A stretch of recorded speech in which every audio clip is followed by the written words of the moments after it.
জি sir, দেখা যাচ্ছে। ওকে, ঠিক আছে। আমরা আজকে 13 নম্বর অধ্যায় এবং 14 নম্বর অধ্যায়, এই দুটো অধ্যায় নিয়ে কথা বলবো, আলোচনা করবো। হ্যাঁ,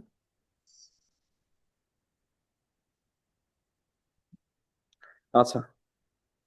সো আমাদের 13 নম্বর অধ্যায় এবং 14 নম্বর অধ্যায় কি বলছে ভালো করে একটু খেয়াল করি। আমাদের 13 নম্বর অধ্যায় সসীম ধারা এবং 14 নম্বর অধ্যায়টা অনুপাত সমানুপাতের যে বিষয়টা আছে সেটা। তো অনুপাত সমানুপাত নিয়ে আমরা কথা বলবো। অনুপাত সদৃশতা অর্থাৎ ত্রিভুজের যে ইয়াটা আছে, এটা হয়তো বা আপনাদের সিলেবাসে ছিল না। এবার শর্ট সিলেবাসে ছিল না। তারপর আমি বলছিলাম যে শর্ট সিলেবাসের বাইরেও কিছু কোশ্চেন থাকতে পারে। তো সেই জন্য আমরা আর কি এই চ্যাপ্টারটা পড়বো। কিছু কোশ্চেন আছে এখানে যেগুলো আমাদের জানা প্রয়োজন। ওকে। জি স্যার।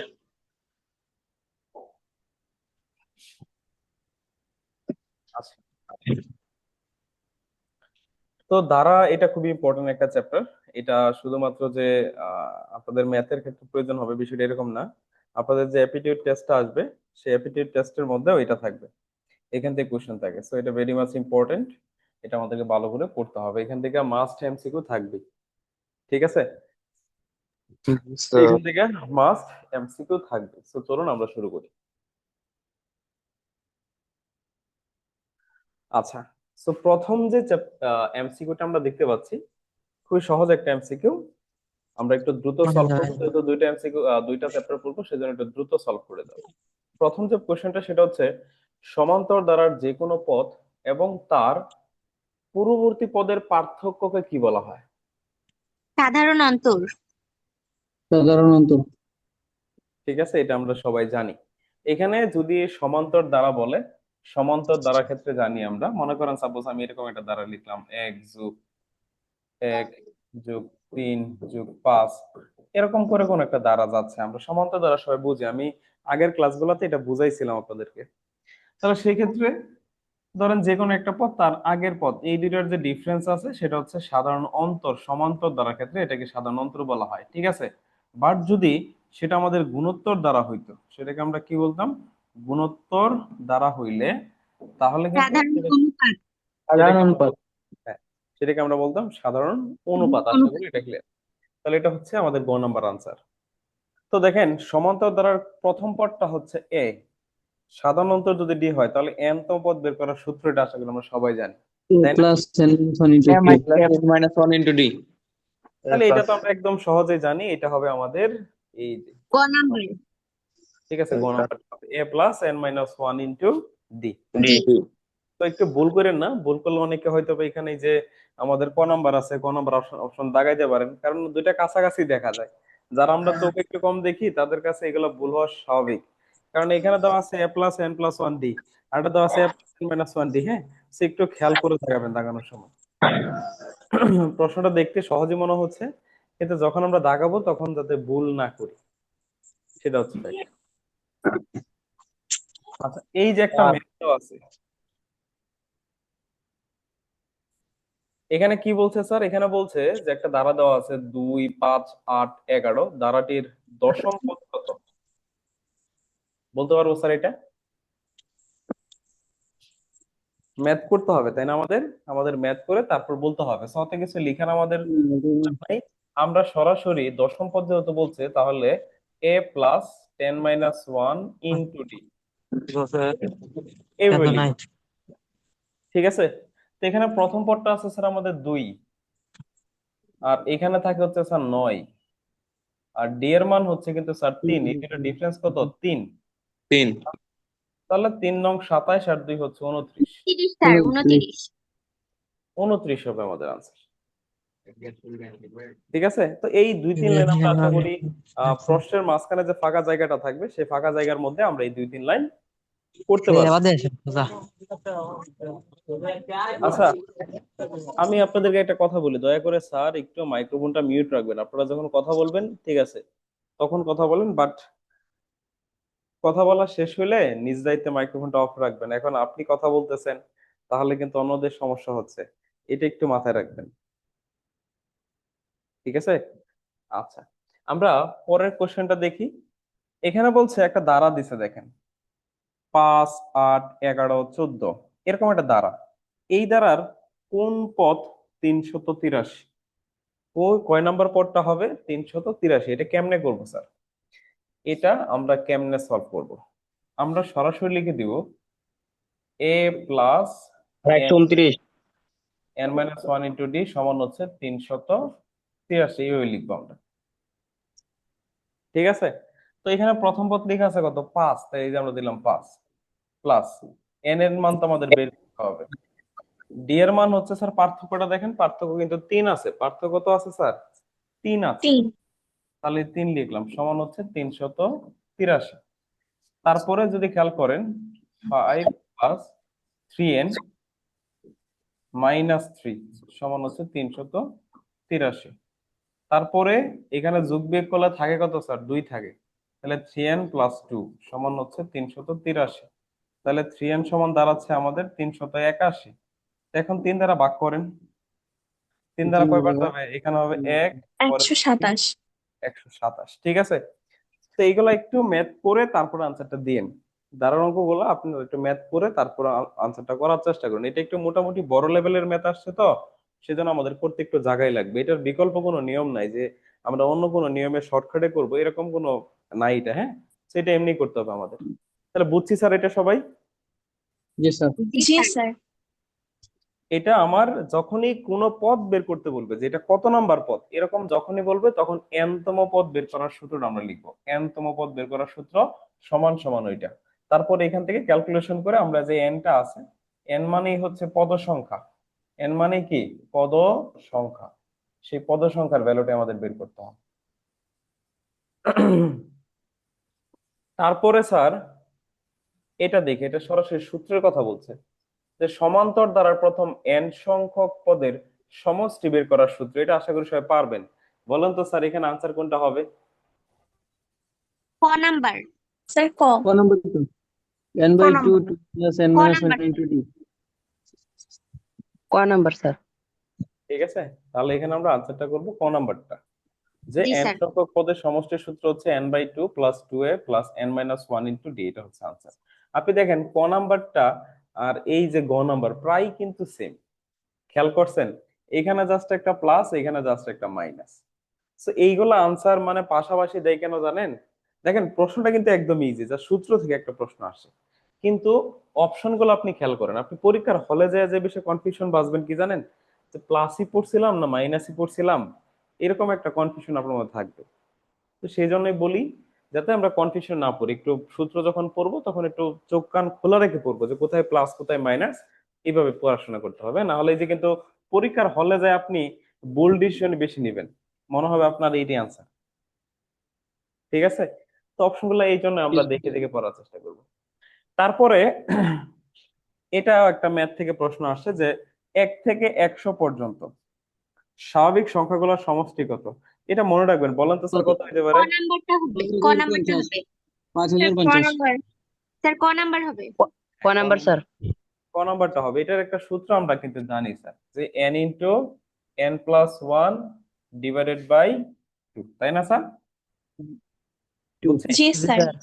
স্যার। স্যার এইখানে আপনি দেখেন পদ কয়টা আছে, 1 থেকে যদি 100 পর্যন্ত লিখতে যান তাহলে অবশ্যই কতগুলো হবে? 100টা। 100টা, তাই না?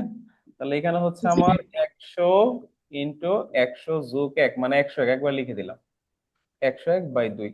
এখন এটাতে এটাতে কাটলে হবে 50। আপনি 5050। 50 আর 101 গুণ করেন, তাহলে যা আসবে সেটাই। তো এটা কেমনে গুণ করেন? জিরোতে আগে লিখে দিলেন, আর 5 105 101 এর সাথে 5 যদি গুণ করেন তাহলে 500 5 হবে। 105। তাহলে 50 50 সেটা মাথায় রাখেন। এবার মাথায় রাখবেন যেটা হচ্ছে 50 50, এটা বেশি আসে। এটা আসার সম্ভাবনা সবচেয়ে বেশি। হ্যাঁ, এটা আসেই পরীক্ষায়।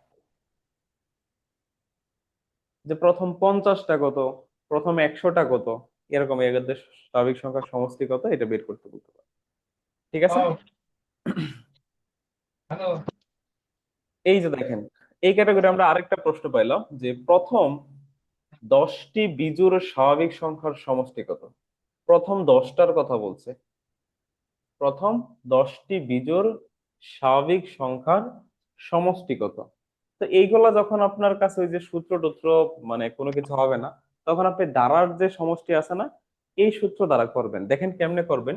ওই যে আপনি তো জানেন যে সূত্রটা হচ্ছে n/2 2a plus n-1 into D. এটা আমরা জানি সবাই।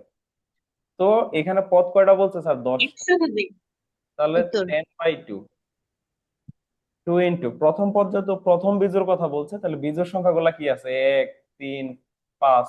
তাহলে প্রথম পদটা কিন্তু 1 স্যার, তাহলে 2 ইন্টু 1 প্লাস 10 বিয়োগ 1, আর ডিফারেন্সটা অবশ্যই 2 হবে, তাই না?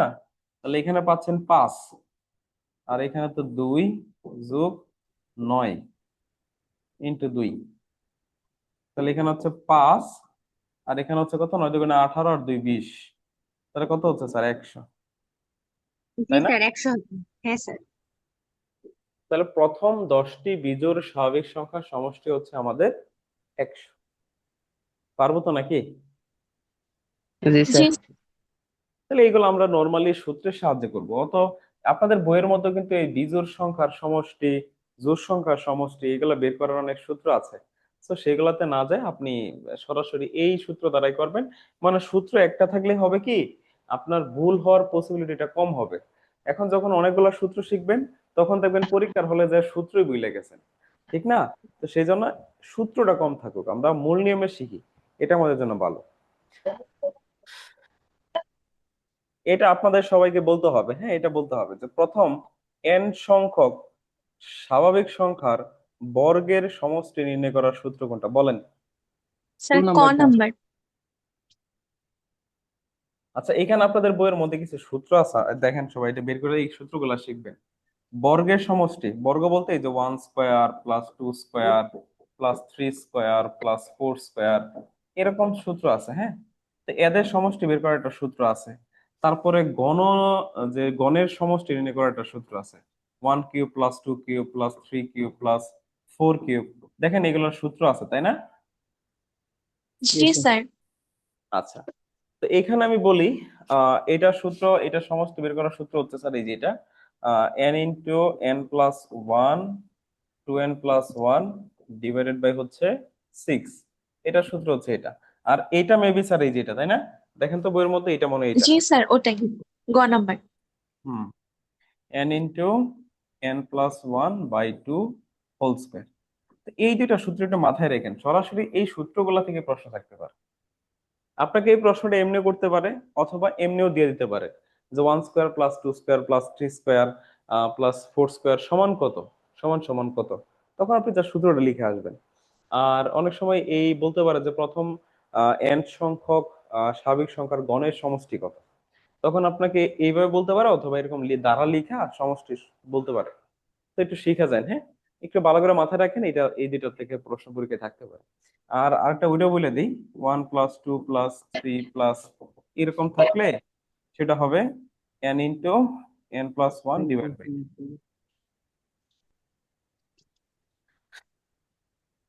আচ্ছা, এরপরে গুণোত্তর দ্বারা এখন আমরা শুরু করি। সমান্তরাল দ্বারা আমাদের শেষ, এখন হচ্ছে গুণোত্তর দ্বারা। তো এই যে দেখেন, এটা কিন্তু পারবেন সবাই। এখানে কি বলছে? কোন একটা গুণোত্তর দ্বারার যে কোনো পদ এবং তার পূর্ববর্তী পদের যে অনুপাত আছে, এই অনুপাতটা কি কয়? সাধারণ অনুপাত। সাধারণ অনুপাত। হ্যাঁ, এটা আমরা সবাই জানি, এটা আমরা সবাই জানি। তারপর এখানে কি বলছে দেখেন, এই যে একটা দ্বারা দিছে, এই যে একটা দ্বারা দিছে, এই যে একটা দ্বারা, এই দ্বারাটির সাধারণ অনুপাত কত? 2। 2 স্যার 2। 2। এইটার ক্ষেত্রে আমরা তো জানি কেমনে বের করব। দেখেন এটা জি কেমনে স্যার। বের করবেন, ভালো করে মনে রাখবেন। উপরে লিখবেন আগের পদ, মানে উপরে হবে পূর্ববর্তী পদ, যেটা আগে থাকবে সেটা উপরে হবে পূর্ববর্তী, আর নিচে হবে পরবর্তী। তাহলে পূর্ববর্তী আছে কত? ধরেন 2, আর পরবর্তী আছে কত? 4। তাহলে এখানে কিন্তু হাফ হবে। আমরা অনেক সময় যে কাজ করি কি, এইটা দ্বারা এটারে ভাগ করি, তাহলে ভুল হবে।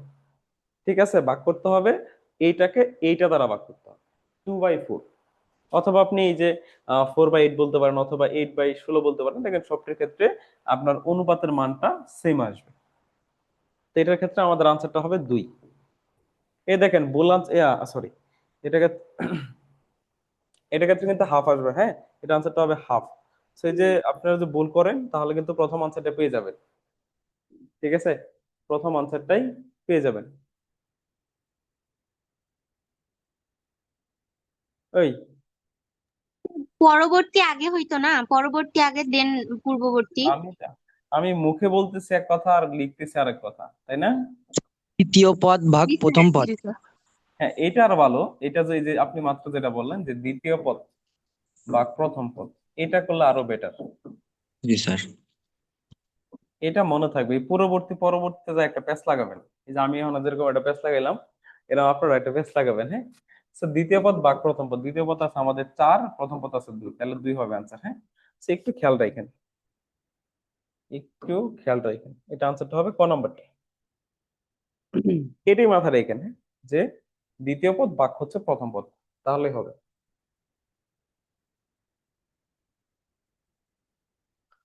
আহ এখন আসেন এইটা আমরা একটু দেখি যে 3, 9, 27 ধারাটির চৌথ পদ কত। এটা কিন্তু করাও লাগে না, এটা আপনি বলতেই পারেন। এটা পড়াটা কত হবে স্যার? 81, তাই না? জি স্যার। এটা করা লাগবে অঙ্ক? না না স্যার। করা স্যার। যায়। হ্যাঁ, এটা দেখেন, করার সূত্র আছে। এই গুণোত্তর ধারার ক্ষেত্রে n তম পদ বের করার সূত্র আছে। n তম পদ বের করার সূত্র কিন্তু আমাদের জানা আছে। n তম পদ সমান হচ্ছে এ এর, আর এন মাইনাস ওয়ান। এই যে সূত্র। তো এর মান হচ্ছে কত স্যার? 3। আর এর মান হচ্ছে কত স্যার? 3। 3 আর কয় নাম্বার বলছে? চতুর্থ। তাহলে n এর মান হবে 4 - 1, that means 3 into 3 cube. So 3 into 3 cube মানে হচ্ছে 27, 3 27 হচ্ছে 81। আর যারা পারেন তাদের এত কিছু করার প্রয়োজন নাই, তারা বুঝতেই পারতেছেন যে প্রথমটা হচ্ছে 3, তারপরটা 9, তারপরটা 27, তারপরটা অবশ্য কত হবে? 81। এই দেখেন 3, পরটা 3 স্কয়ার, পরটা 3 কিউব, পরটা হবে অবশ্যই 3 টু দি পাওয়ার 4।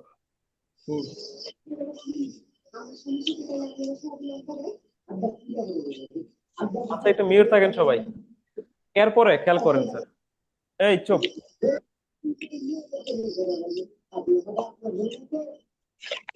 ভাই একটু মিউট থাকেন। এখানে যে কথা বলছে যে গুণোত্তর দ্বারার প্রথম n সংখ্যক পদের সমষ্টি নির্ণয়ের সূত্র কোনটা? গুণোত্তর দ্বারার প্রথম n সংখ্যক খ নাম্বারটা হবে। আচ্ছা, ক নাম্বার এইখানে স্যার খ হ্যাঁ, নাম্বার। হ্যাঁ, এখানে আমি একটু বলি আপনাদেরকে, শুনেন, একটু বিষয়টা বলে দিই। গুণোত্তর দ্বারার সমষ্টি বের করার সূত্র কিন্তু দুইটা আছে স্যার। সমষ্টি বের করার সূত্র কয়টা? দুইটা। একটা দুইটা সূত্র আছে স্যার। একটা হচ্ছে a r to the power n minus 1 divide by r minus 1, এটা একটা সূত্র। আরেকটা হচ্ছে আপনার a into 1 minus r to the power n divide by 1 minus. কোনটা কোন ক্ষেত্রে? যখন r এর মানটা 1 থেকে বড়, ঠিক আছে, r এর মানটা যখন 1 থেকে বড় তখন সূত্র হচ্ছে এটা। আর r এর মানটা যখন 1 থেকে ছোট তখন সূত্র হচ্ছে স্যার এইটা। বুঝতে পারছি? আরেকটা বিষয় বলি, যখন আর এর মানটা 1 থেকে ছোট হবে তখন ধারাটির অসীমটক সমষ্টি থাকবে। অসীমটক সমষ্টি থাকবে, এবং অসীমটক সমষ্টির সূত্র আছে কিন্তু a divided by 1 minus r।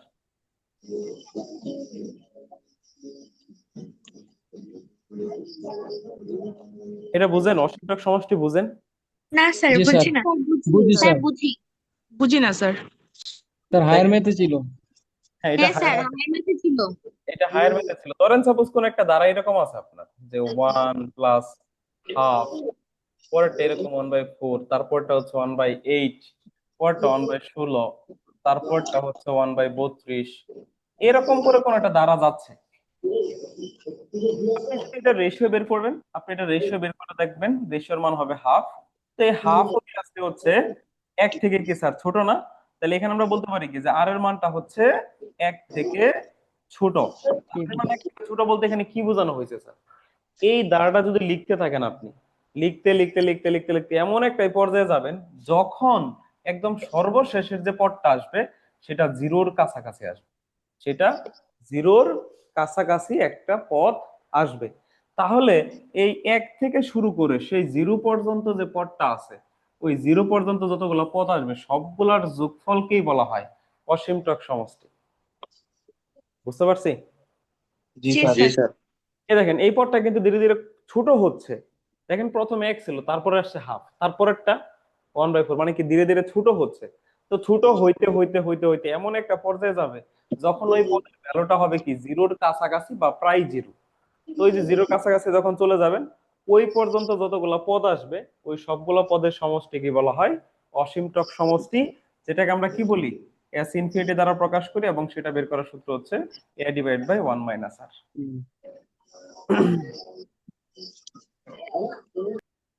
আচ্ছা, ক্লিয়ার? তাহলে এটা আনসারটা হবে, যেহেতু এখানে বলছে যে আর এর ভ্যালুটা 1 থেকে বড়, আর এর ভ্যালুটা 1 থেকে বড়, তাহলে সূত্র এটা। আর যদি এখানে বলতো যে আমাদের আর এর ভ্যালুটা 1 থেকে ছোট, তাহলে আনসার হতো স্যার এই যে এই হতো C। তাহলে তাহলে স্যার ক এই যে, নাম্বার হতো? হ্যাঁ, তাহলে আমাদের ক নাম্বারটা আনসার হতো, তাহলে আমাদেরটা ক নাম্বার হইতো আনসার। এরপরে এই ধারাটার অষ্টম পদ বের করতে বলছে। তো অষ্টম পদ আমরা কেমনে বের করবো স্যার বলেন? এ আর টু দি পাওয়ার 8 - 1। 8 - 1 লেখার দরকার নাই, আপনি লিখবেন এ আর টু দি পাওয়ার 7। তো এখানে এর মান হচ্ছে স্যার 64, 64। ঠিক আছে, আর এর মানটা কত হবে? হাফ। বুঝছেন? রেশিওটা খেয়াল করেন, কত হবে? হাফ। এই যে দ্বিতীয় পদ ভাগ প্রথম পদ 32 কে 64 দ্বারা ভাগ করেন, তাহলে হবে হাফ। কত? 7। এখন খেয়াল করেন 64, আর 1 এর উপরে 7 দিলে 1ই আসবে, আর 2 এর উপরে 7 দিলে কত আসে স্যার বলেন তো? 128। 128। 128। 128 না? তাহলে আপনি জি যদি স্যার। এখানে 128 লিখেন, কাটাকাটি করলে নিচে একটা 2 থাকে, তাহলে এটা আনসারটা হবে হাফ। আনসারটা হবে হ্যাঁ। হাফ। ঠিক আছে, তাহলে আশা করি পারবেন, কারণ এটা একটু মাথায় রাখেন, 2 এর পাওয়ার গুলা, যেমন 2 এর স্কোয়ার করলে হয় 4, 2 কিউব মানে 8, 2 4 মানে হচ্ছে আপনার 16, 32, 5 2 two the power 5 two the পাওয়ার 6 মানে হচ্ছে 64, 2 টু দি পাওয়ার 7 মানে হচ্ছে 128, আর 2 টু দি পাওয়ার 8 মানে হচ্ছে 256, 2 টু দি পাওয়ার 9 মানে হচ্ছে 512। হ্যাঁ, এগুলো একটু মাথায় রাখলে ভালো আর কি। এরপরে আসেন, আচ্ছা, এই ধরনের অনুক্রমকে কি বলে স্যার? এটা একটা অন্য ক্যাটাগরির প্রশ্ন পাইছেন। এই ধরনের যে অনুক্রম, যেমন 1 1 2, তারপর হচ্ছে 3 5 8 13, এই যে যে একটা অনুক্রম আপনি দেখতে পাচ্ছেন। আচ্ছা, আপনাদেরকে আমি যদি একটা কোশ্চেন করি, বলেন তো। ফিবোনাচ্চি অনুক্রম স্যার, ফিবোনাচ্চি। হ্যাঁ, এটা ফিবোনাচ্চি অনুক্রম, আমরা জানি, অনেকে যারা জানি তারা তো জানি। আমি আপনাদেরকে একটা কোশ্চেন করতে চাই, বলেন দ্বারা আর অনুক্রমের মধ্যে পার্থক্য কি, বা দ্বারা কাকে বলে, অনুক্রমটা কাকে বলে? স্যার ধারায় অনুক্রম। হচ্ছে প্লাস মাইনাস থাকে, প্লাস প্লাস দিয়ে হচ্ছে আলাদা করা যায়, আর অনুক্রমে কমা দিয়ে আলাদা করা যায়। গুড, ভালো একটা কথা বলছেন। স্যার দ্বারা তো আমরা অনুক্রম, আগে দেখেন, আগে কিন্তু অনুক্রম ছিল, অনুক্রম থেকে দ্বারার সৃষ্টি।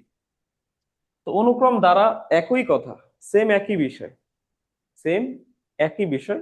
তবে অনুক্রম দেখেন, অনুক্রম মানে যে কোনো একটা বিষয় ক্রমানুসারে আগাচ্ছে, তখনই সেটাকে আমরা অনুক্রম বলতেছি। ঠিক আছে, তো এই যে অনুক্রম যখন আপনি লিখেন, তখন মাঝখানে কোনো ধরনের যে বীজগাণিতিক প্রক্রিয়া চিহ্ন আছে সেগুলো আমরা ব্যবহার করি না। প্রক্রিয়া চিহ্ন বলতে যোগ বিয়োগ গুণ ভাগ এগুলো আমরা ব্যবহার করি না, জাস্ট একটা কমা ব্যবহার করি। কমা ব্যবহার করে দুইটা পদকে আলাদা করি। ঠিক আছে, আর যখন দ্বারা থাকবে তখন সেই ক্ষেত্রে আমরা হচ্ছে কি প্লাস মাইনাস দ্বারা পদগুলাকে আলাদা করে দিই। তাহলে যেখানে প্লাস মাইনাস থাকবে সেটা হবে দ্বারা, আর যেখানে প্লাস মাইনাস থাকবে না, শুধু কমা দ্বারা আলাদা করা থাকবে, সেটাকে আমরা বলবেন অনুক্রম। অনুক্রম। আর এই ধরনের যে অনুক্রম গুলো আছে, এই ধরনের অনুক্রমকে আমরা বলি ফিবোনাচ্চি ফিবোনাচ্চি। অনুক্রম। ঠিক আছে, দেখেন এটার কিন্তু কোনো সিকোয়েন্স নেই। আমরা আগের ক্ষেত্রে যেরকম সিকোয়েন্স পড়েছিলাম, যে 2 তারপরে 4 তারপর হচ্ছে 6 ছিল, অথবা 2 ছিল 4 ছিল তারপরে 8, মানে সমান্তর বলেন বা গুণোত্তর বলেন, এদের কিন্তু কি ছিল স্যার? একটা অন্তরফল সমান ছিল, অথবা কিন্তু রেশিওটা সমান ছিল।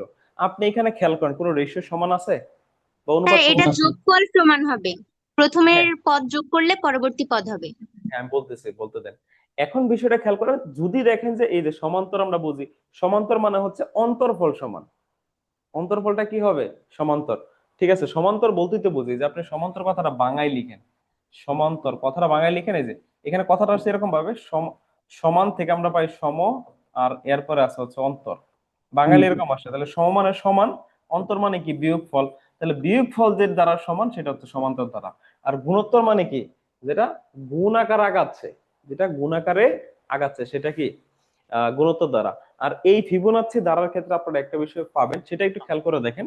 এখানে আগের যে দুইটা পদ থাকবে, পূর্ববর্তী যে দুইটা পদ, তাদেরকে যদি যোগ করেন তাহলে পরেরটা আসবে।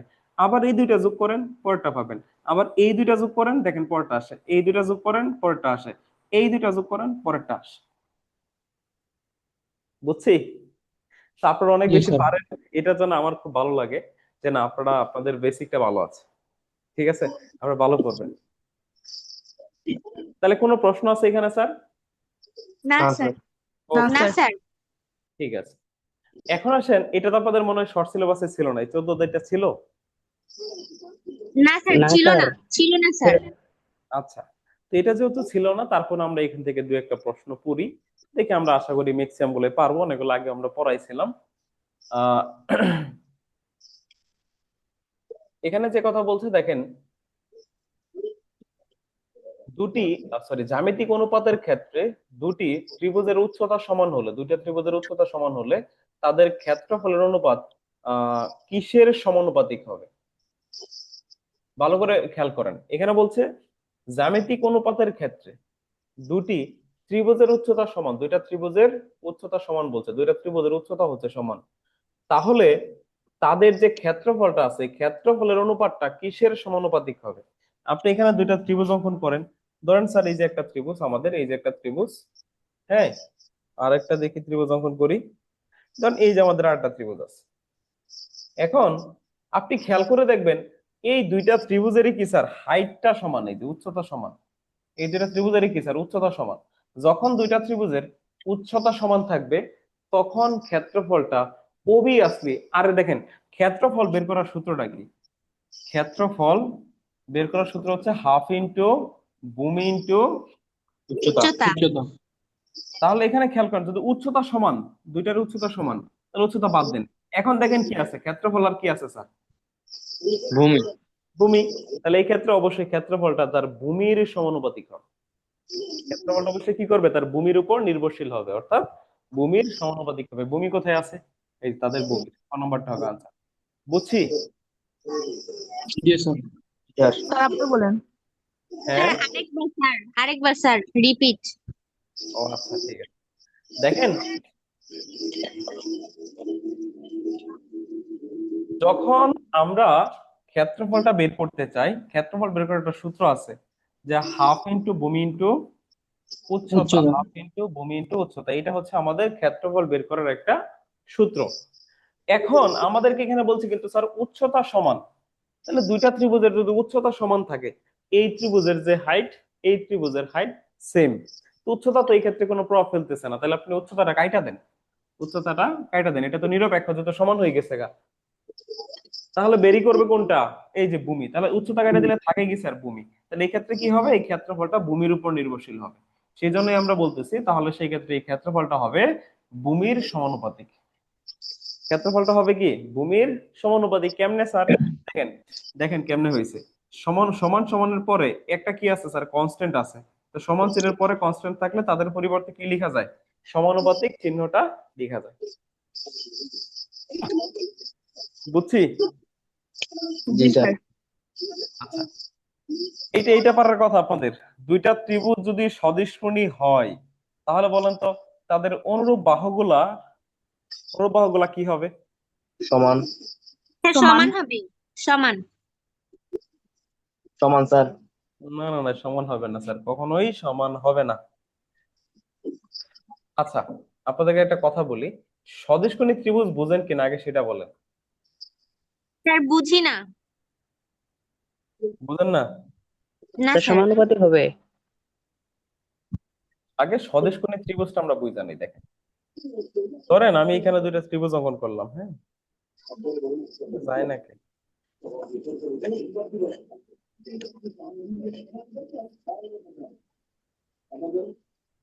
ধরেন এ একটা ত্রিভুজ, দেখছেন কত বড় ত্রিভুজ অঙ্কন করছি?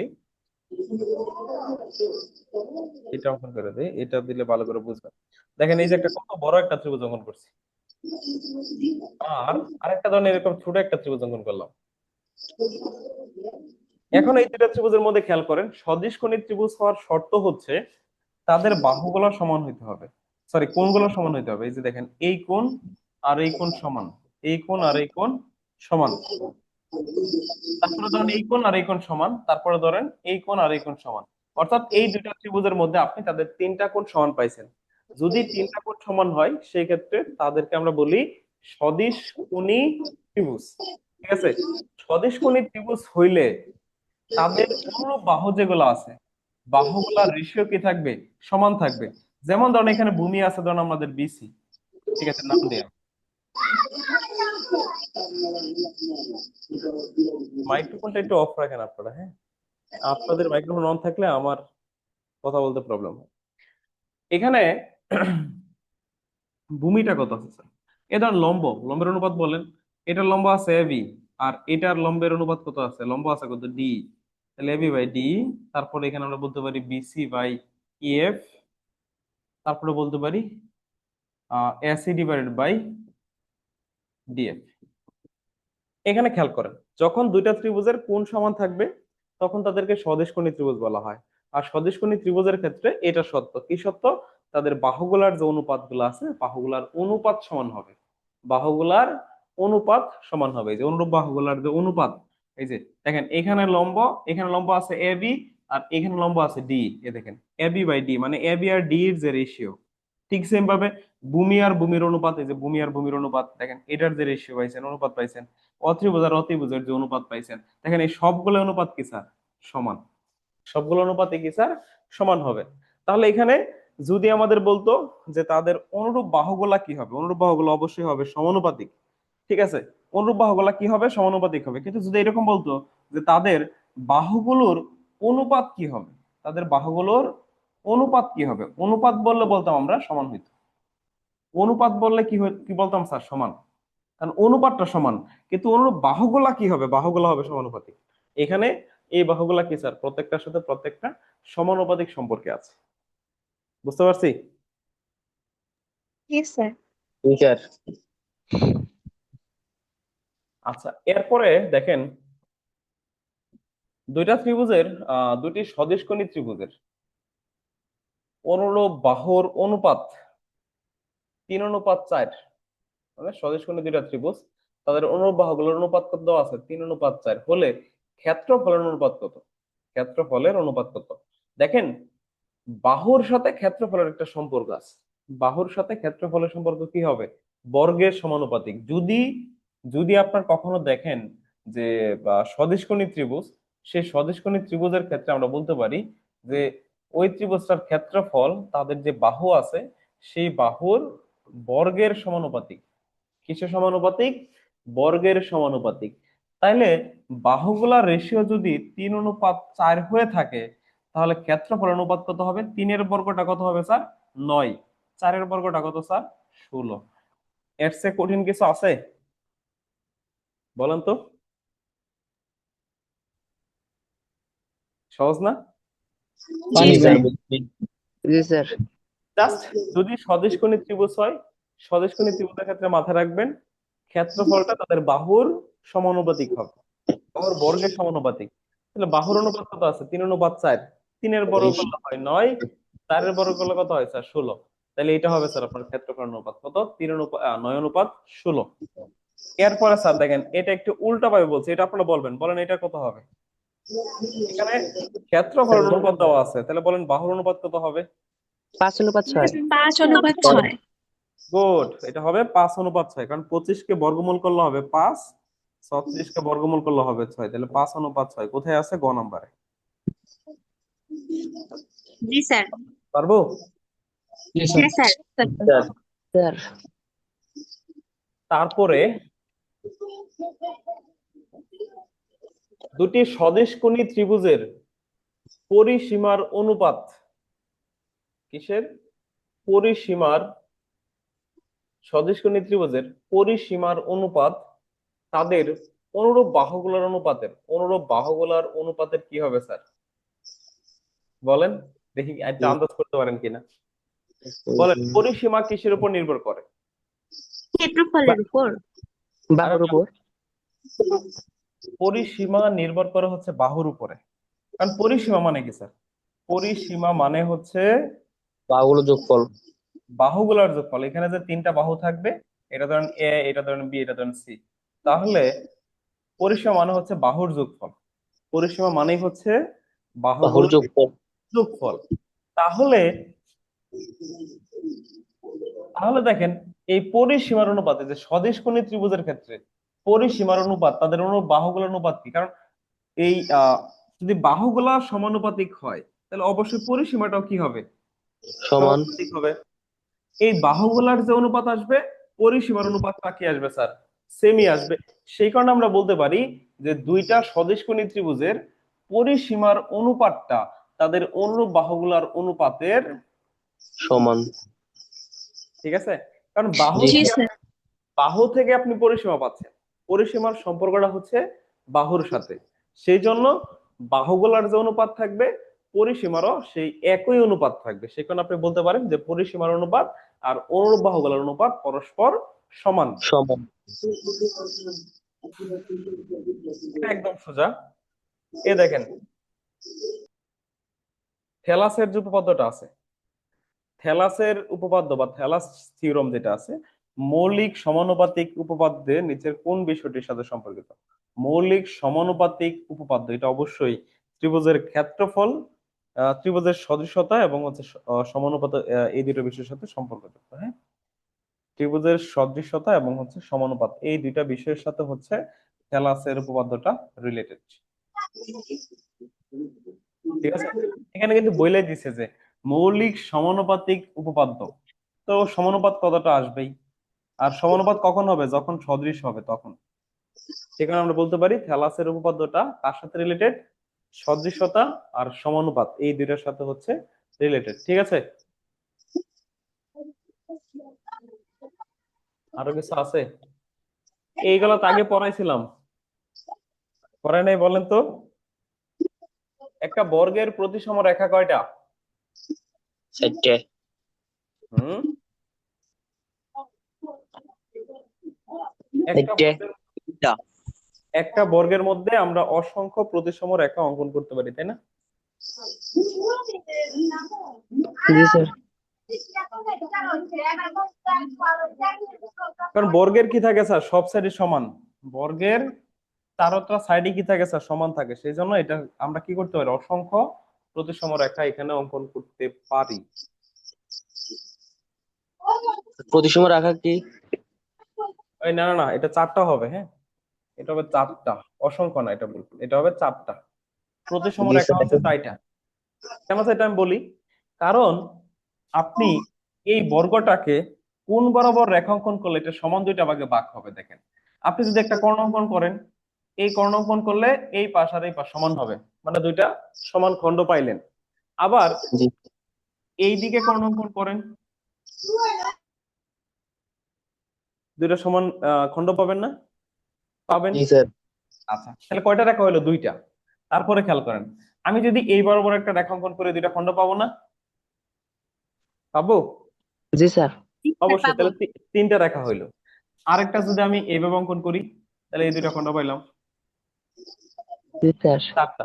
সেজন্য বলবো যে একটা বর্গের প্রতিসম রেখা হচ্ছে 4টি। তারপরে স্যার একটা সমবাহু ত্রিভুজের প্রতিসম রেখা কয়টা বলেন? স্যার 3টে। এটা 3টা হবে। একটা সমবাহু ত্রিভুজের প্রতিসম রেখা হচ্ছে 3টা। এটা সমবাহু ত্রিভুজ। হ্যাঁ, এই যে একটা সমবাহু ত্রিভুজ আঁকেন, আঁকার পরে দেখেন তাদের মধ্যমা গুলা যদি অঙ্কন করেন, এই যে আপনি এখান থেকে একটা রেখা টানলেন, তাহলে এই দুইটা ত্রিভুজ পাইলেন, পাইছেন তো?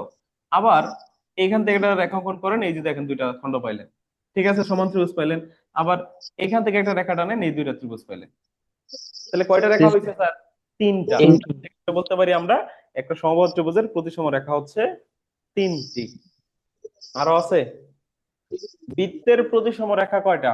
অসংখ্য। অসংখ্য। ঠিক আছে, কারণ বৃত্তকে আপনি চাইলে বৃত্তের সব সাইডই তো কি থাকে স্যার? সমান থাকে। দেখেন এই যে একটা বৃত্ত, এখন আপনি এই বৃত্তটারে চাইলে এই বৃত্তের মধ্যে বলেন তো কয়টা ব্যাস অঙ্কন করা যাবে? এর আবার বলেন, কয়টা ব্যাস অঙ্কন করা যাবে? অসংখ্য ব্যাস অঙ্কন। অসংখ্য।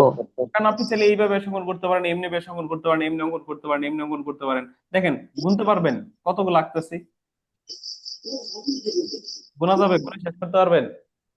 তাহলে জি আপনি না হ্যাঁ স্যার। স্যার। অসংখ্য ব্যাস অঙ্কন করতে পারেন, আর যতগুলো ব্যাস অঙ্কন করবেন, একটা ব্যাস অঙ্কন করা মানেই ওই বৃত্তটাকে সমান দুইটা ভাগে আপনি ভাগ করতেছেন।